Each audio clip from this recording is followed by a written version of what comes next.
Tahun-tahun menjelang Perang Dunia Kedua adalah masa yang penuh ketidakpastian. Perang Dunia Pertama, yang berakhir pada tahun 1911, telah meninggalkan luka mendalam di Eropa dan dunia. Jutaan orang tewas dan seluruh negara hancur.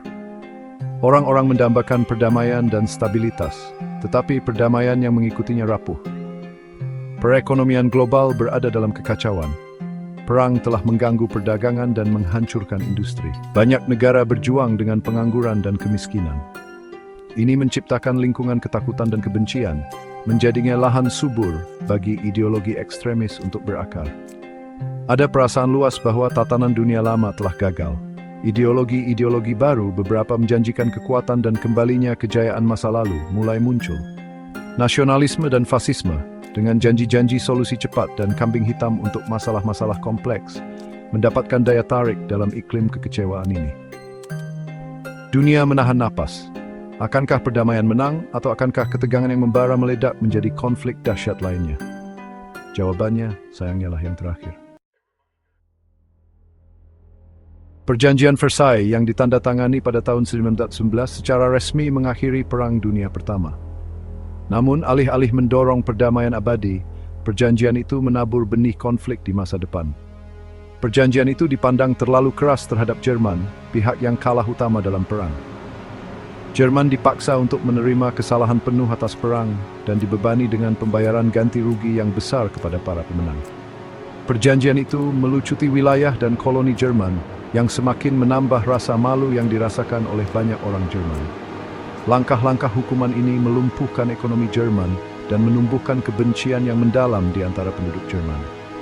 Mereka merasa dikhianati dan dipermalukan, menciptakan tempat berkembang biaknya ideologi ekstremis yang menjanjikan balas dendam dan kembalinya kebesaran nasional.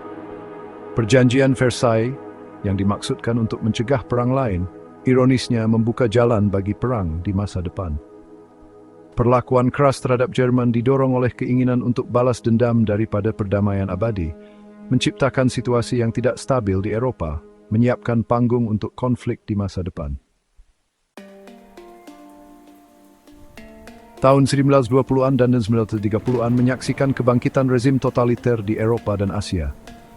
Memanfaatkan ketidakstabilan pasca perang dan kesulitan ekonomi, para pemimpin karismatik seperti Adolf Hitler di Jerman, Benito Mussolini di Italia, dan Kaisar Hirohito di Jepang naik ke tampuk kekuasaan. Para diktator ini mempromosikan nasionalisme agresif, militerisme, dan kebijakan ekspansionis. Mereka menjanjikan kekuatan, kemakmuran, dan kembalinya kejayaan masa lalu kepada rakyat mereka, dengan efektif memanipulasi kecemasan dan frustrasi warga negara mereka. Partai Nazi Hitler di Jerman, yang dipicu oleh kebencian atas perjanjian Versailles dan krisis ekonomi, berjanji untuk memulihkan kebanggaan dan kekuatan Jerman. Mussolini di Italia yang berjanji untuk menghidupkan kembali Kekaisaran Romawi, memulai kampanye penaklukan militer di Afrika. Di Jepang, militer yang semakin berpengaruh, mendorong ekspansi di Asia, mencari mentah dan dominasi di kawasan itu. Dunia menyaksikan dengan ketakutan yang semakin besar ketika para diktator ini, didorong oleh ambisi dan ideologi mereka, mengarahkan negara mereka menuju jalur tabrakan. Kejatuhan Wall Street tahun 1929 mengirimkan gelombang kejut ke seluruh dunia. Depresi hebat berikutnya memiliki dampak yang menghancurkan pada ekonomi global. Pengangguran melonjak, bisnis runtuh, dan jutaan orang jatuh miskin. Krisis ekonomi ini memperburuk ketegangan politik dan sosial yang sudah ada di banyak negara. Orang-orang sangat membutuhkan solusi, membuat mereka rentan terhadap ideologi ekstremis yang menawarkan jawaban sederhana untuk masalah yang kompleks. Depresi hebat memainkan peran penting dalam kebangkitan Partai Nazi di Jerman. Hitler memanfaatkan kesulitan ekonomi, menyalahkannya pada perjanjian Versailles, Yahudi, dan komunis. Dia menjanjikan pekerjaan, pemulihan ekonomi, dan kembalinya kebesaran nasional, menarik banyak pengikut. Gejolak ekonomi menciptakan iklim ketakutan, ketidakpastian, dan kemarahan, lahan subur bagi agresi dan konflik.